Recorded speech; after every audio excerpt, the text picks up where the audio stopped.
professor, se ele não quiser perder aula, porque eu acho que já está claro para os professores que houve uma redução de carga horária lá em cima na formação geral básica. A gente tinha 2.400 horas mínimas e agora a gente tem 1.800. Mas ele pode fazer o seguinte, por exemplo, ele pode pensar em oferecer para a escola dele, para a direção, uma forma que ele tenha de dar aula no itinerário. Tem professor que vai adorar trabalhar projeto de vida. Tem professor que fala, Isso não é para mim. projeto de vida você tem que ser flexível, escutar os alunos, você tem que ser incentivador, motivador. Tem gente que não tem esse perfil. Então você pode dar aula, por exemplo, no aprofundamento. Às vezes você tem um perfil não. Eu quero aprofundar, eu quero continuar dando aula da minha disciplina, do meu componente, eu vou aprofundar nisso. Tem professor que fala, Eu quero a eletiva, que é uma possibilidade de eu fazer esse menino olhar para o mundo. tem eletivas super criativas que eu já vi acontecendo por aí. Tem uma escola em Brasília que fez uma eletiva de como sobreviver em repúblicas, porque eles identificaram que 86% dos alunos deles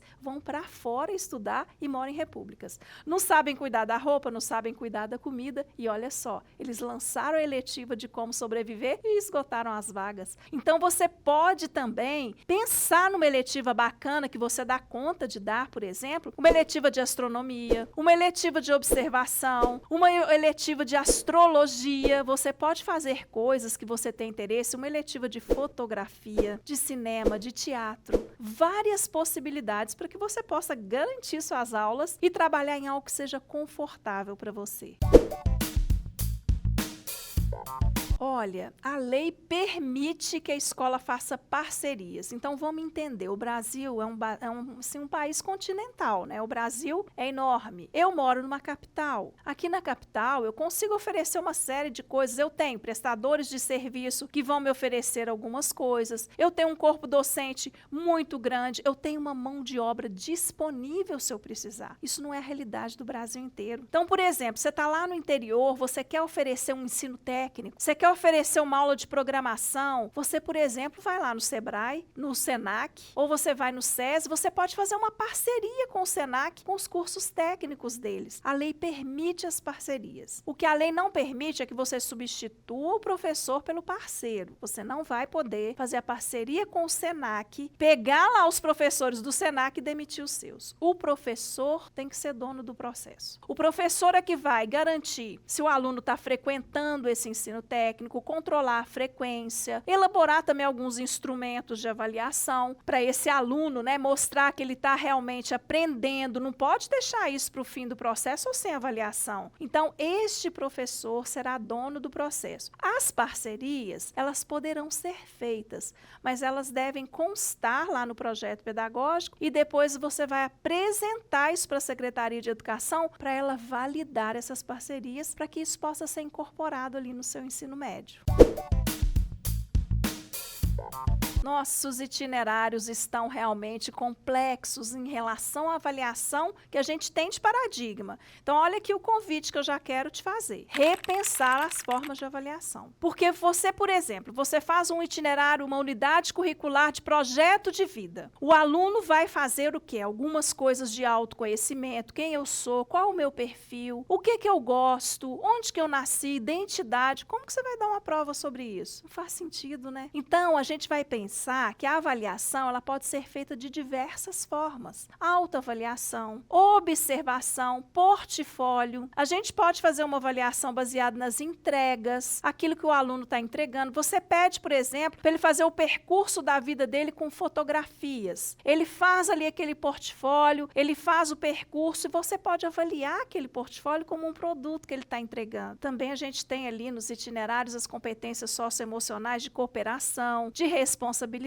de cidadania. Como que você vai avaliar isso com uma prova? Como que você mede solidariedade, por exemplo? A gente vai ter que valer-se de outras formas de avaliação que não só as tradicionais que a gente está acostumado. Mas isso vai ser uma delícia. Repensar também, trazer o aluno para o centro do processo, o aluno ali como responsável pela sua aprendizagem, debates, fóruns, seminários, onde ele vai construir argumentos. Vai ser uma possibilidade muito grande da gente envolver os jovens e fazer com que ele aprenda e ele consiga comunicar isso de uma forma muito melhor.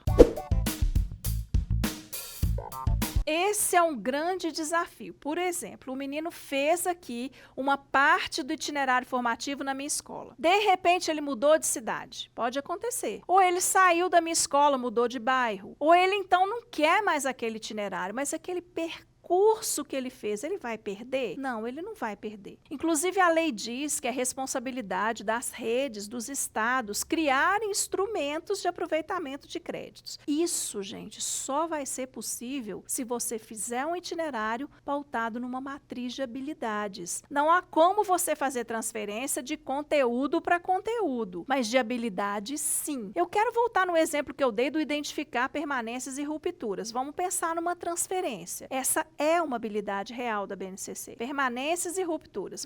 Eu sou escola A, eu estou estudando a Grécia. Ah, aqui tinha umas coisas, não tem mais nada, estão as ruínas. Aqui foi o quê? Um ambiente que houve rupturas. E lá em Dubai, construiu aquilo ali num tempo recorde. É uma cidade ali que tem umas coisas que você fica até... Nossa, um prédio tão alto, isso não tinha aqui. Faz mais ou menos poucos anos, como que isso nasceu? São permanências e rupturas com 2 conteúdos diferentes. O menino foi transferido para uma outra escola, para uma outra cidade, ou migrou de itinerário. Quando eu vou bater ali, Dubai, com Grécia, não bate. Mas quando eu vou bater identificar permanência e ruptura com identificar permanência e ruptura, ele já consolidou essa habilidade. Então, eu posso aproveitar isso. Então, a gente vai ter que ficar muito atento para construir uma matriz, e essa é a grande demanda das consultorias que eu faço hoje, que é elaborar matrizes. A gente vai ter que elaborar uma matriz lá em cima, identificar os componentes, porque a base não veio dividida por componente, tá? A base veio área. Então, a gente pode dissecar isso, o que dialoga mais com a história, o que dialoga mais com a geografia, fazer matriz ali, os objetos de conhecimento, e a gente também tem que fazer uma matriz lá no itinerário, e assim vai ficar muito fácil de fazer as transferências e os aproveitamentos.